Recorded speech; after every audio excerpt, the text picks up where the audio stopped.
great joy this evening. I have probably worked in more campaigns and talked about more candidates than you can ever believe. And many of you have had to listen to a lot of that. But once in a while, there's a candidate for office that I truly, truly have faith in and truly believe could do a good job for us. Not just for us, but for people as a whole. Because they're decent and they're straightforward, and it is very nice not to have to explain what it's like to earn a living. It's very nice not to explain or have to explain what it's like for a single parent to be raising children in this day and age. We have men and women who are single parents, and it's not easy for either of them. It's nice not to have to explain to somebody what a strain it is and how difficult it is to have to work your way through college.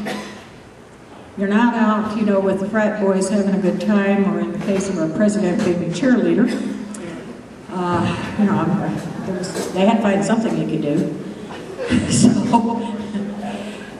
instead, they're working and trying to avoid piling up a debt. We have not had good representation in our district for a very long time, in my humble opinion.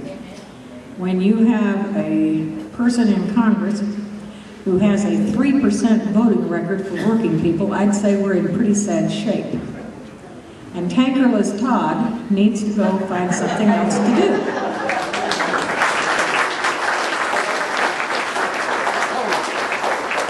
I mean, come on. I know you all got that wonderful mailing that we got, and I want you to think about the fact that it cost you about $1 million to have that thing done. I'm talking about that little folder that came out. Somebody had to lay it out, somebody had to do the research, somebody had to write it. I guarantee Tankerless didn't, because he can't write 2 words and make a sentence. Somebody had to do the typesetting, the printing, the folding, the labeling, the postage. All of that was paid for by you and me. I hope you framed yours, because that's the only thing you're going to get from him. And the whole thing was, he was kind of like the guy that was in charge of keeping the horse in the barn, who never bothered to shut the barn door. The horse ran away, and now the guy's back telling me about this elaborate security system he's come up with to guard that barn if that horse ever comes back. Well, that's what Tankerless Todd is telling us in that whole elaborate mailing that was just gibberish as far as I'm concerned. When it was all going on, he couldn't be bothered to pick up the phone and call and find out how the contract was coming. And the big key is, he didn't ever tell you that the reason Airbus and foreign countries could bid on our military contracts is because he and Pat Roberts and Sam Brownback all voted a few years back on a little bill that nobody paid much attention to. But it changed the law on who was eligible to bid on military contracts.